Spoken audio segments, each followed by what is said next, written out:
इन दोनों के चरणों में मेरा कोटि कोटि प्रणाम। मेरा कोटि कोटि प्रणाम, मेरा कोटि कोटि प्रणाम। आए हो तो प्रेम से लो हरि का नाम, सब भक्तों को अनिरुद्ध की जय जय राधे श्याम। जय जय राधे श्याम, जय जय राधे श्याम, जय जय सीताराम।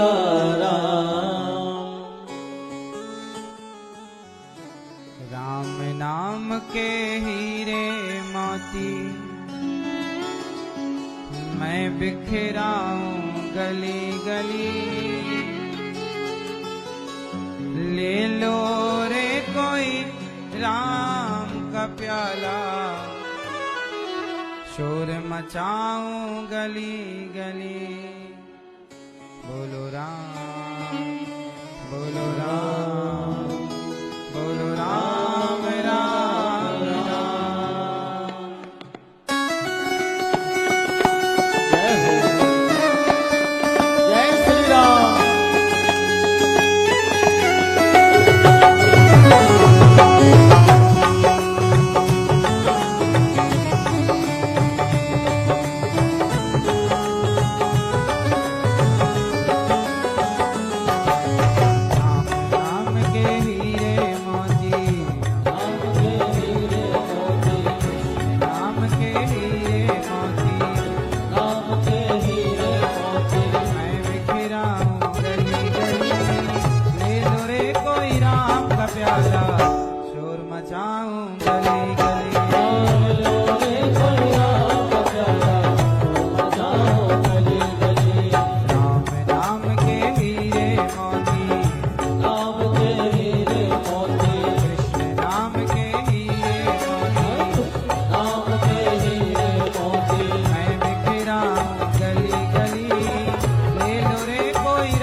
खजाना यहीं पड़ा रह जाएगा। धन दौलत और माल खजाना यहीं पड़ा रह जाएगा। इन छोटी छोटी बातों से हम कितना कुछ सीख सकते। माया के बंधन में बंधा हुआ प्राणी, संसार को ही माई बाप समझने वाला प्राणी ये भूल जाता है कि हम जिसके पीछे भाग रहे हैं वो यहीं तक का साथी है। बताओ यहीं तक का साथी कौन? इस संसार में जो आप देख रहे हैं, जिसकी मन में चाह लिए बैठे हैं, वो सब कुछ यहीं का साथी है। लेकिन जो वहां का साथी है उसके पीछे कोई भाग ही नहीं रहा, उसे कोई पाना ही नहीं चाहता। माया के दीवानों सुन लो, एक दिन ऐसा आएगा। माया के दीवानों सुन लो, एक एक दिन ऐसा आएगा, धन दौलत और माल खजाना यहीं पड़ा रह जाएगा। धन दौलत और माल खजाना यहीं पड़ा रह जाएगा। सुंदर काया मिट्टी होगी, सुंदर काया मिट्टी होगी, चर्चा होगी गली गली। काया मिट्टी होगी, चर्चा होगी गली गली। ले लो रे कोई राम का प्यारा, शोर मचाऊं गली गली। ले लो रे कोई राम का प्याला, शोर मचाऊं गली गली। बोलो राम, बोलो राम, राम राम। बोलो राम, बोलो राम, राम राम।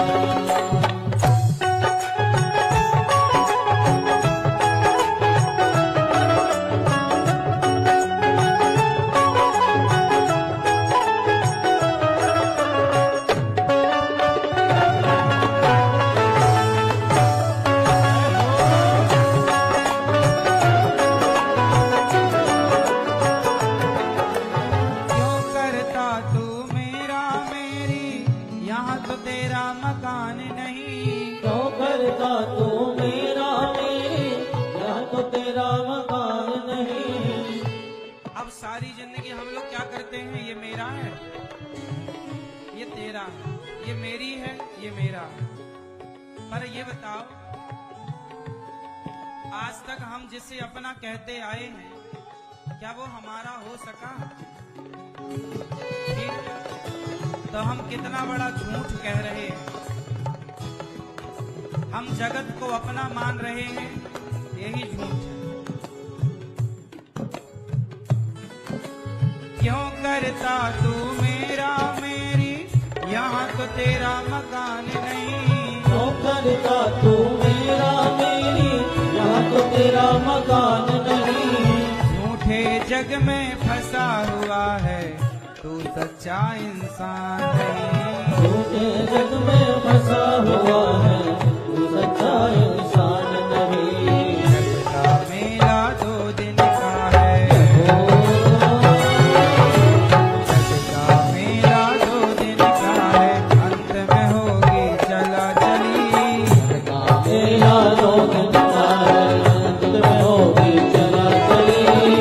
ले लो रे कोई राम का प्याला, शोर मचाऊं गली गली। ले लो रे कोई राम का प्याला, शोर मचाऊं गली गली। बोलो राम, बोलो राम, राम राम। बोलो राम, बोलो राम, बोलो राम, राम राम।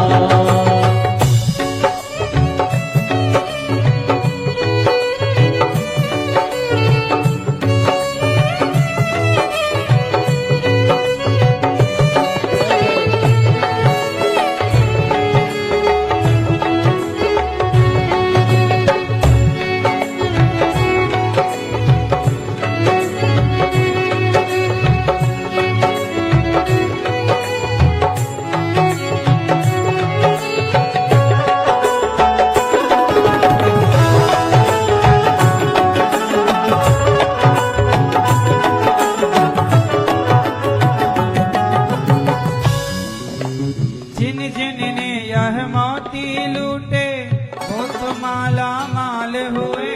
जिन जिन ने यह मोती लूटे, वो तो माला माल हुए। धन दौलत के बने पुजारी, आखिर वो कंगाल हुए। धन दौलत के बने पुजारी, आखिर वो कंगाल हुए। चांदी सोने वालों सुन लो, चांदी सोने वालों सुन लो, बात सुनाऊं खरी खरी। सोने वालों सुन लो, बात सुनाओ खरी खरी। ले लो रे कोई राम का प्याला, शोर मचाऊं गली गली। ले लो रे कोई राम का प्याला, शोर मचाओ गली गली। आम तेरी मोती, आम तेरी मोती, आओ गली गली।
सीताराम सीताराम सीताराम सीताराम सीताराम सीताराम सीताराम सीताराम सीताराम राम राम।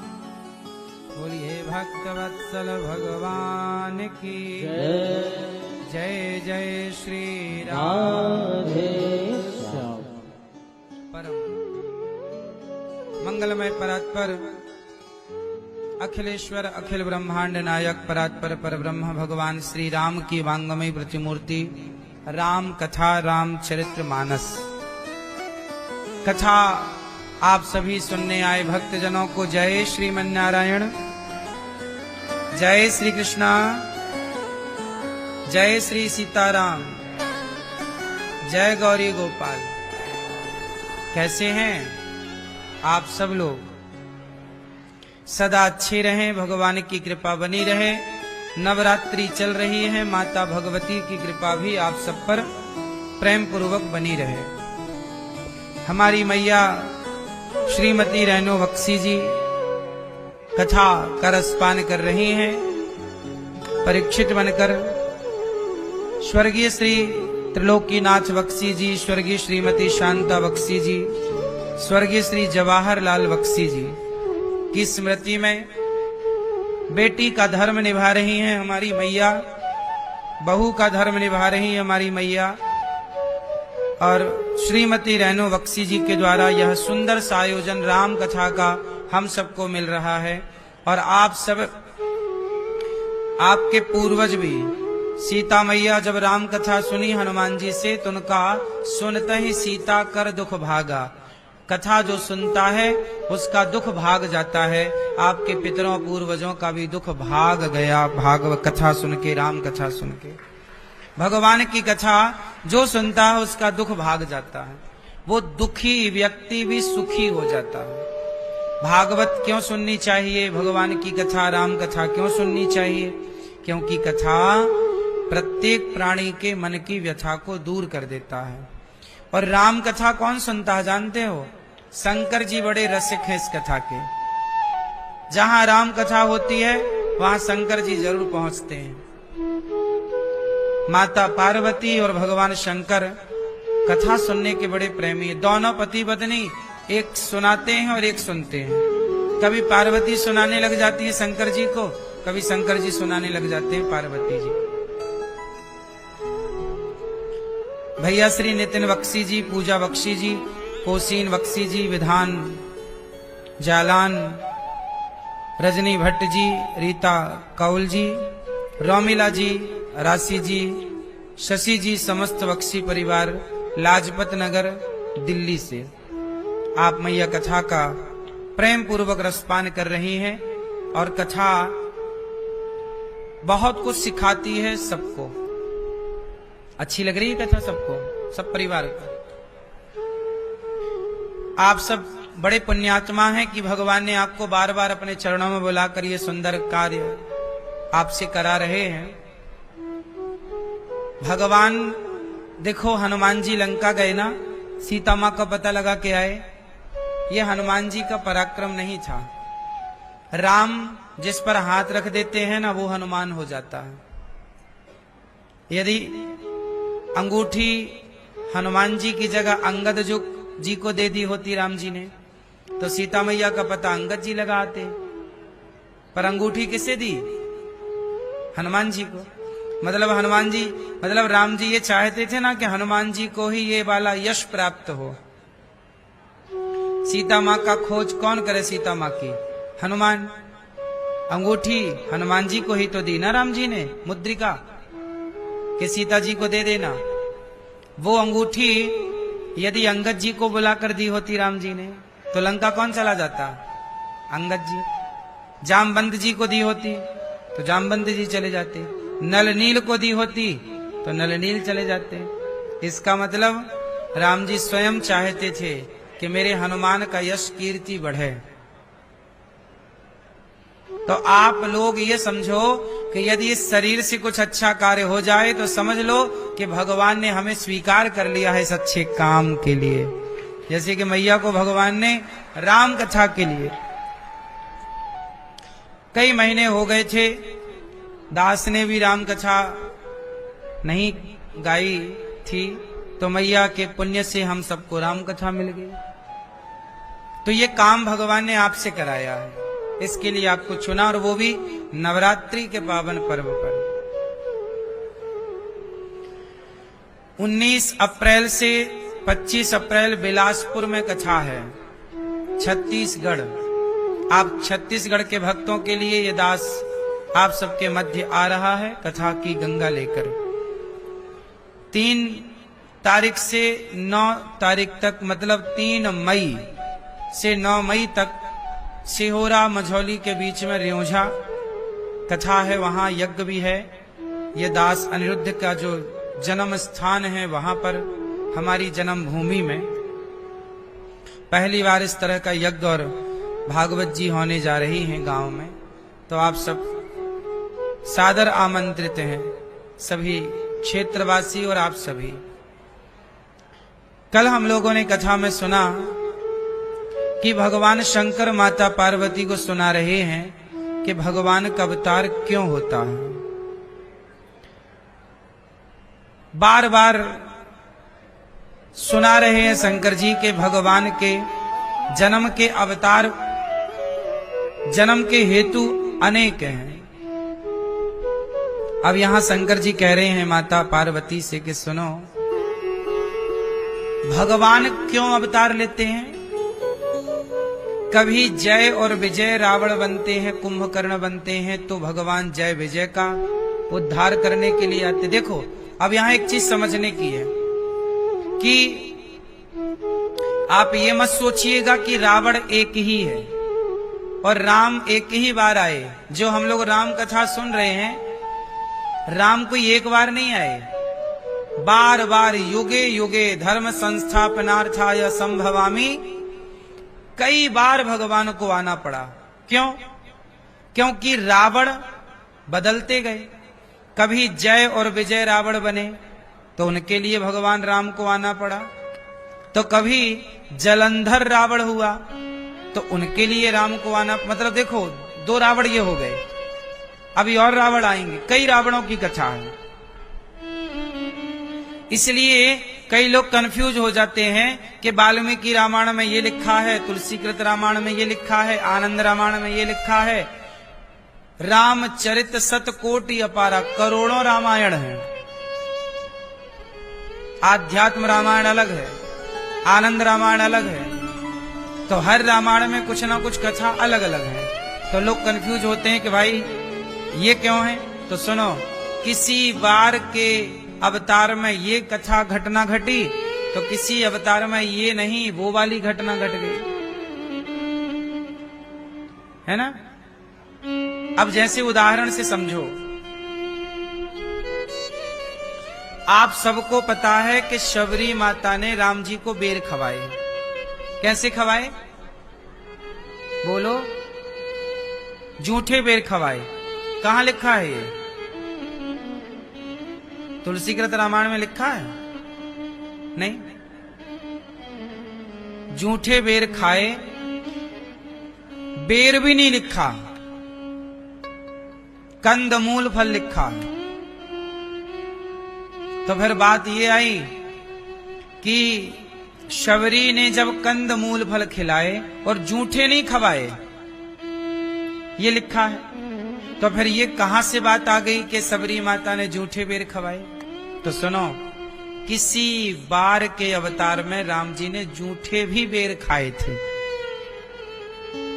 तो अनेक रामायण है, तो किसी रामायण में कंदमूल की कथा है कि शबरी ने कंदमूल खवाए, तो किसी अवतार की शबरी भी तो बदल गई। जब रावण बदल गए तो शबरी भी तो बदल गई। हर बार की शबरी अलग होती है। शबरी कौन? कभी जैसे आपके घर में रामलीला होती है, मतलब आपके गांव में रामलीला होती है, जब आपके गांव में रामलीला होती है तो आपके गांव में जो रामलीला 10 साल पहले हुई थी वही रामलीला 10 साल बाद हुई, लेकिन रामलीला के पात्र बदल गए, रामलीला नहीं बदली।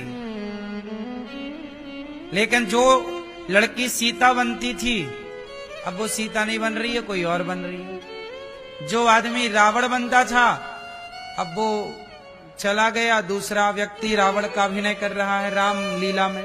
रामलीला सेम है, मंच वही है, स्थान वही है, लेकिन पात्र बदल गए। बोलो हाँ। शबरी पिछली रामलीला में कोई और बनी थी, इस रामलीला में शबरी। अब जैसे टीवी पर देख लो ना, रामानंद सागर जी ने रामायण बनाई, फिर दूसरे कलाकार ने रामायण बनाई, तो रामायण तो वही है, कथा तो क्रम वही है, पर पात्र बदल गए कि नहीं? बोलो हाँ। बस सारे पात्र अलग अलग हैं। रामानंद सागर जी ने जो रामायण बनाई उनकी शबरी का पात्र करने वाली महिला अलग है, और जो दूसरे ने बनाई उनकी शबरी अलग है। उनके रावण अलग है और उनके रावण अलग है। बोलो हाँ कि ना? रामायण वही है, पात्र बदल गए। ऐसे ही रियल में भी होता है।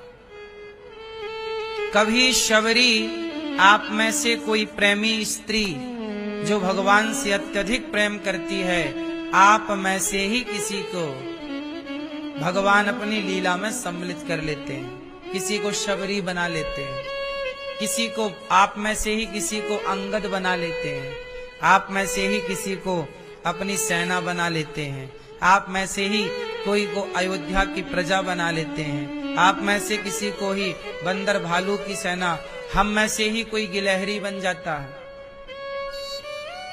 क्योंकि हर बार घटना तो लगभग वही होना है, सब वो तो सब लिखित में है कि लीला यही होनी है, स्क्रिप्ट वही है, बातें वही है,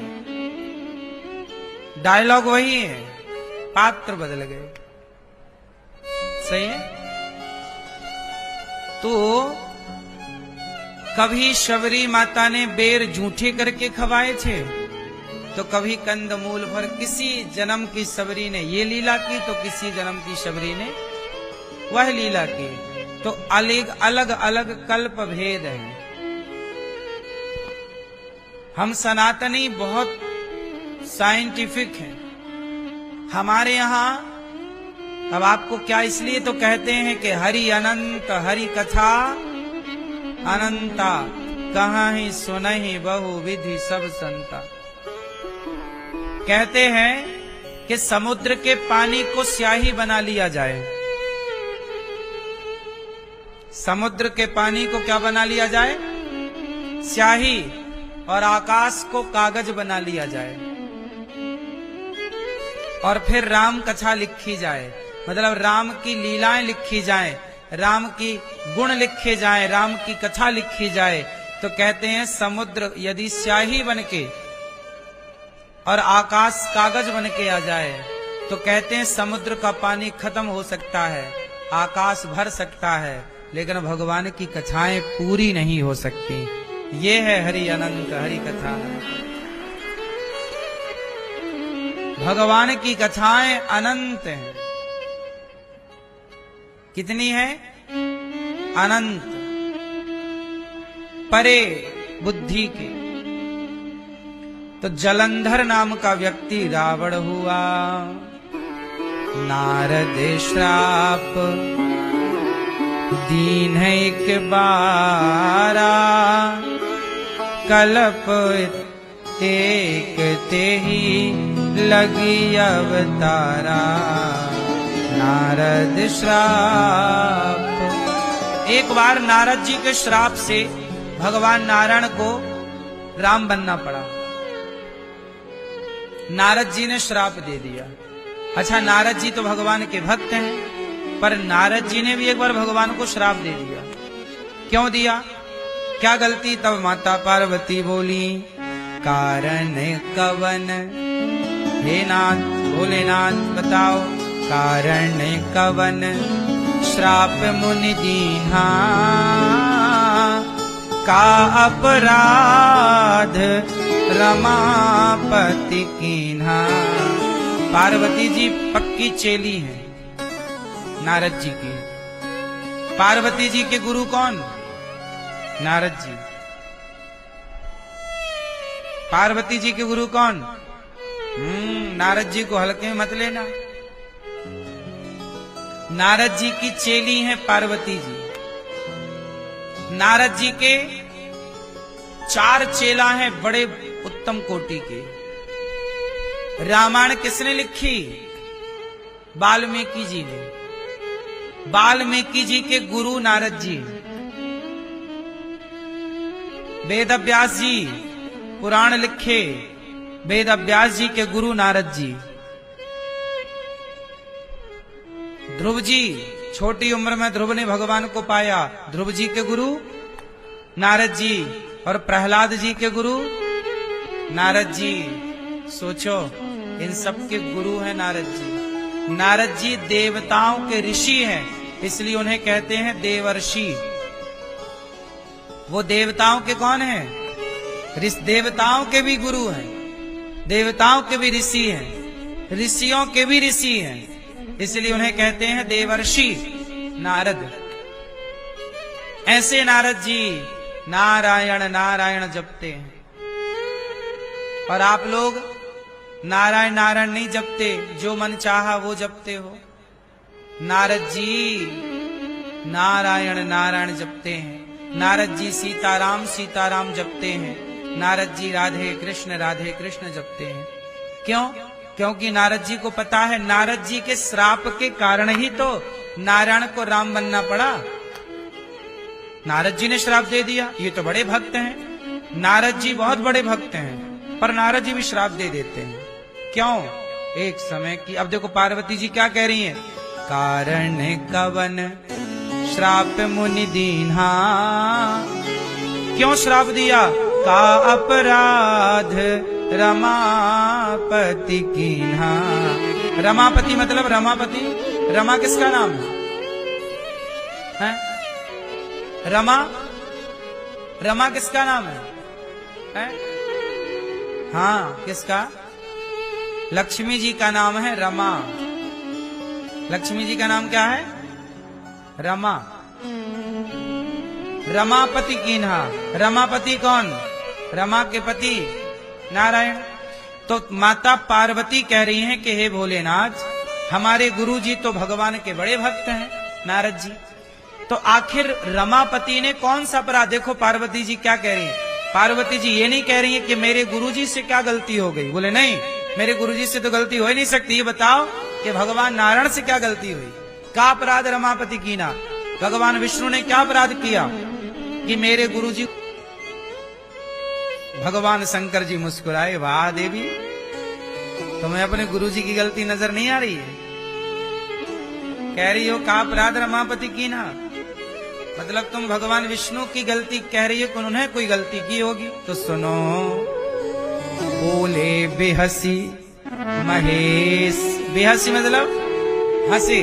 शंकर जी मुस्कुरा के बोले पार्वती जी को, हाँ पक्की चेली है, गुरु जी का पक्ष ले रही है कि हमारे गुरु जी तो गलती कर ही नहीं सकते। बोले बेहसी महेश तब। ये शंकर जी की ये बात याद कर लो, आप काम बहुत आएगी। रामचरितमानस की एक बात जीवन में उतर जाए ना तो टेंशन ही नहीं होती। बोले बेहसी महेश तब, ज्ञानी मूढ़ न कोय। जेहि जस रघुपति करहीं जब, सो तस तेहि छन होय। शंकर जी बोले सुनो पार्वती, बोले बेहसी महेश तब, ज्ञानी मूढ़ न कोय। मतलब क्या हुआ? ज्ञानी और मूर्ख कोई नहीं है। अच्छा ज्ञानी कौन? कोई नहीं। और मूर्ख कौन? कोई नहीं। ना कोई ज्ञानी ना कोई मूर्ख। बोलो ना कोई ज्ञानी ना कोई मूर्ख। जेहि जस रघुपति करहीं, भगवान जब जिसे ज्ञानी बनाना चाहें तो चुटकी में ज्ञानी बना दें, और मूर्ख बनाना चाहें चुटकी में मूर्ख बना दें। हम क्या हैं? देखो, ये माइक है, ये देखो साउंड सिस्टम है, ये माइक अभी मेरी आवाज को आप तक पहुंचा रहा है। अभी आप लोग आके बोलने लग जाओगे तो आपकी आवाज को आप तक सब तक पहुंचा देगा। मैं कथा सुना रहा हूं तो ये कथा को सब तक पहुंचा रहा है। मैं गालियां देने लग जाऊं तो ये गालियों को सब तक पहुंचाने लग जाएगा। ये अपने से कुछ नहीं करता, ये तो सामने वाले की अब बात लेके आगे पेस्ट कर देता है। बोलो हाँ, बोलो हाँ। इसका अपना कुछ नहीं है, ना इसकी कथा है, ना इसकी कोई गाली है, ना ये अच्छा है, ना ये बुरा है। बात सही है? इसमें जो गाली बोल दी जाए तो ये गाली निकाल देगा साउंड सिस्टम। कथा बोली जा रही है तो कथा निकाल रहा है, इसका क्या दोष है? ऐसे हम ही वो साउंड सिस्टम है। भगवान जो निकलवाना चाहते हैं मेरी वाणी से वही निकल रहा है। भगवान जो आपकी वाणी से निकलवाना चाहे, कहते भगवान बोलते कैसे हैं? आपकी वाणी से भगवान ही बोलते हैं। भगवान का साउंड सिस्टम क्या है? आपका मुंह। आपसे ही भगवान बोलते हैं, आपसे ही भगवान देखते हैं। आप कहते हो ना हम देख रहे हैं, तुम नहीं देख रहे, तुम्हारी आंखों से भगवान देख रहे हैं। बोलो हाँ। कैमरा क्या करता है? आपका कैमरा देखता है कि आप देखते हैं? पर कैमरा देख के करेगा क्या? कैमरे में जो लिया गया वो आप ही तो देखते हैं। आप जो खींचना चाहेंगे कैमरा वही तो खींचेगा। कैमरे को जिस ओर आप ले जाना चाहेंगे कैमरा वहीं तो जाएगा, अपने से थोड़ी चलता है। कैमरे में फोटो किसकी लेना है? मछली की लेना है कि कौआ की? स्त्री की लेना है कि पुरुष की? ये तो आप डिसाइड करते हैं ना। सेल्फी कहाँ लेना है, कहाँ नहीं लेना, किसके साथ लेना है, किसके साथ नहीं लेना। कैमरा थोड़ी मना करेगा कि नहीं इसके साथ हम नहीं लेंगे। कैमरा तैयार है, आप डिसाइड करो सब चीजें। बस कैमरे का काम है फोटो लेना, लेकिन लेगा वही जो आप चाहते हैं। ऐसे आप भी देखेंगे वही जो भगवान चाहते हैं। आप सोचो कि हम देख रहे हैं, नहीं, भगवान आपकी आंखों से देख रहे हैं। आपको लग रहा है कि हम सुन रहे हैं, नहीं, आपको क्या लग रहा है? आप सुन रहे हैं। भगवान के सहस्त्र शीर्षा पुरुषा सहस्त्राक्षः सहस्त्रपाद वेद वचन है। भगवान की हजारों आंखें हैं, हजारों कान हैं, हजारों मुंह हैं। कैसे हैं? हर मुंह से ईश्वर ही खा रहा है, हर मुंह से ईश्वर ही बोल रहा है, हर कान से ईश्वर ही सुन रहा है, हर आंख से ईश्वर ही देख रहा है। यहाँ तक कि कुत्ता की जो आंख है वो कुत्ता नहीं देख रहा, कुत्ते की आंख से भी ईश्वर ही देख रहे हैं। ये बहुत सूक्ष्म ज्ञान है, ये आप लोगों की समझ में नहीं आएगा। आपको हम ये ज्ञान देंगे तो आपको संदेह पैदा हो जाएगा, अरे ऐसा कैसे हो सकता है। लेकिन अभी आप इस ज्ञान के पात्र नहीं हैं, इसलिए हम और डीप पे नहीं बताएंगे आपको ये, क्यों किसकी पात्रता होनी चाहिए। हमने कल ही बताया था कि हर ज्ञान को पाने का हर व्यक्ति पात्र नहीं है, अधिकारी नहीं है ना। सारे ज्ञान आपको नहीं दिए जा सकते, क्योंकि आपको यदि वो ज्ञान दे दिए जाएं तो आप उसका मिसयूज कर लोगे। नहीं जी, संदेह आ जाएगा आपको। माता सती कथा सुनने गई और शंकर जी भी कथा सुनने गए अगस्त जी के पास। तो भगवान की कथा सुन के शंकर जी की श्रद्धा बढ़ी और माता सती का संदेह बढ़ गया। क्यों? क्योंकि माता सती के भीतर पात्रता ही नहीं थी। यदि ईश्वर की कथा सुनने की पात्रता ना हो और आप सुन भी लें तो आपको वो कथा रिएक्शन उल्टा पड़ जाएगी। माता सती को उल्टा पड़ गई। राम जी पे श्रद्धा जागी नहीं, संदेह जाग गया, परीक्षा लेने चली गई, खेल खत्म। ऐसे ही। इसलिए कथा, सामान्य कथा तो सब सुना दी जाती है सबको, लेकिन जो गूढ़ तत्व है वो अधिकारी होना चाहिए। इसलिए श्रोता कैसे हो? अधिकारी हो। सब ज्ञान सबके योग्य नहीं है, सब पचा ही नहीं पाएंगे, संदेह पैदा हो जाएगा। इसलिए तुलसीदास जी देखो एक दोहे में सब कुछ कह रहे हैं, लेकिन ये बात सब नहीं समझ पाते। सब लोग रामचरितमानस बाँचते हैं, बाँचते मीन्स पढ़ते हैं, पढ़ते सब है, पर खोपड़ी में किसी की घुसती नहीं जल्दी से। हर व्यक्ति प्रसन्न कैसे रह सकता है? हर हाल में, हम लोग हर हाल में खुश रह लेते हैं। क्यों? क्योंकि हमें ये पता है इस चौपाई का अर्थ। आपको भी हम बता रहे हैं कि बोले बेहसी महेश तब ज्ञानी मूढ़ ना कोई, ना कोई ज्ञानी ना कोई मूढ़, ना कोई ज्ञानी ना कोई अज्ञानी। भगवान जिसे जब जैसा बनाना चाहे वो वैसा हो जाए। नारद जी जैसे ज्ञानी, नारद जी जैसे भक्त की बुद्धि बिगड़ गई कि नहीं? अभी बताएंगे हम आपको। रावण जैसे ज्ञानी, रावण जैसे विद्वान की बुद्धि भ्रष्ट हो गई कि नहीं?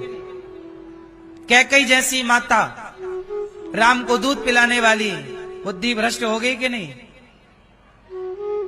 फिर ये मत कहो कि हम बड़े पुजारी हैं, हम बड़े भक्त हैं। अच्छे अच्छे भक्तों की भी बुद्धियां भ्रष्ट हो जाती हैं। क्यों? क्योंकि हम तुम कुछ नहीं करते। ये बुद्धियां भ्रष्ट भी इसलिए होती हैं ताकि समाज को मैसेज मिलता रहे। सौभरी नाम के एक ऋषि थे,